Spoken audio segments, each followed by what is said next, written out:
ये very important theorem है, sandwich theorem भी इसको कहते हैं। Limit theta tend to 0 sine theta over theta is equal to y। सबसे पहले हमने ये सर्कल लेना, let us consider a circle of radius 1, यानी कि उसकी 1 सेंटीमीटर, ये यूनिट 1 है, 1 यूनिट सर्कल है।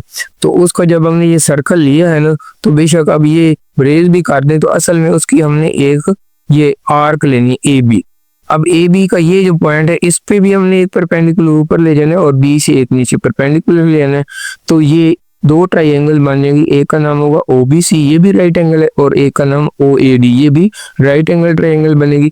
और एक ट्राइंगल और भी बनेगी ओएबी, और एक सेक्टर बन जाएगा ओएबी। यानी कि यहाँ से अगर कंसीडर करें तो वो ट्राइंगल, अगर इधर से सर्कल वाली आर्क लें ए बी तो वो उसका सेक्टर है।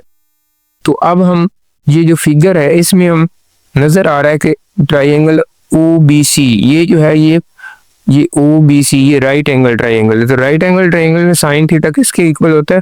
Perpendicular over hypotenuse. तो बीसी ओवर ओबी आ जाएगा। लेकिन ओबी जो है ये यहाँ से लेकर यहाँ तक रेडियस है, इसलिए ओबी की बजाय 1, तो sine theta is equal to BC, यानी कि बीसी की जो मैग्नीट्यूड है वो कितनी आ जाएगी? साइन थीटा के इक्वल आ जाएगी। इस तरह ये जो ट्राइंगल ओ ए डी है इसमें अगर हम टेन थीटा लें तो टेन थीटा ये ए डी बटा ओ ए, तो ए डी बटा ओ ए जो है वो भी रेडियस है यहाँ से लेकर यहाँ तक, वो ए डी बटा ओ ए वो 1 लिख दिया। तो इसका मतलब है ए डी की जो मैग्नीट्यूड है वो टेन थीटा के बराबर है।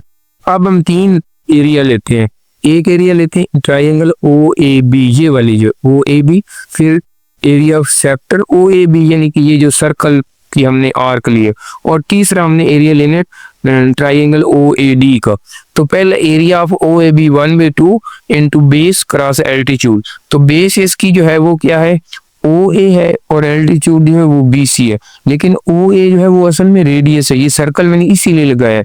तो इस वजह से ये 1 लिखेंगे तो 1/2 बी सी बन जाएगा, 1/2 साइन, अच्छा सॉरी, ये जो है area of triangle O A B, तो 1/2 ओ ए क्रॉस बी सी, तो ये जो है 1/2 साइन थीटा आ गया। ये तो ओ 1 था, लेकिन बी सी हमने पहले ही निकाले साइन थीटा, इसलिए area of triangle O A B जो है वो 1/2 साइन थीटा। इस तरह area of sector O A B उसका फार्मूला होता है 1/2 आर स्क्वायर थीटा, तो आर 1 है तो 1/2 थीटा। इस तरह area of triangle O A D उसका भी बेस ओ ए है और हाइट यानी कि एल्टीट्यूड जो वो ए डी है, तो ओ ए डी अब मैंने पहले निकाल लिया टेन थीटा के इक्वल, तो इसलिए ये area of triangle O A D 1/2 tan theta आ जाएगी, क्योंकि ओ ए तो 1 है, रेडियस है, और ए डी हमने पहले, ये दो चीजें हमने पहले निकाली हैं, बी सी की वैल्यू साइन थीटा है और ए डी की वैल्यू टेन थीटा। इस वजह से हमने यहाँ पर ए डी की बजाय टेन थीटा लिख दिया।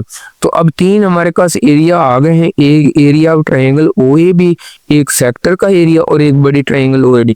तो इस फिगर से हमें साफ नजर आ रहा है कि ये जो area of triangle O A B ये थोड़ा है, और यहाँ पर अगर सेक्टर का ले लें तो वो उससे बड़े है, और ट्राइंगल ओ ए डी ले ले तो वो सबसे ज्यादा है।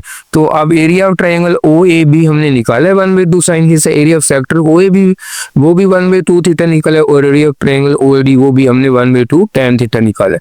अब ये चूंकि साइन थीटा पॉजिटिव है इसलिए हम 1/2 साइन थीटा से इन सारों को डिवाइड कर देते हैं, तो यहाँ पर 1 बच जाएगा, ये थीटा ओवर साइन थीटा हो जाएगा, 1/2 तो कैंसिल हो जाएगा, यानी कि इसको भी साइन 1/2 साइन थीटा, इसको भी 1/2 साइन थीटा, इसको भी 1/2, तो ये 1 over cos theta, sine theta cancel हो।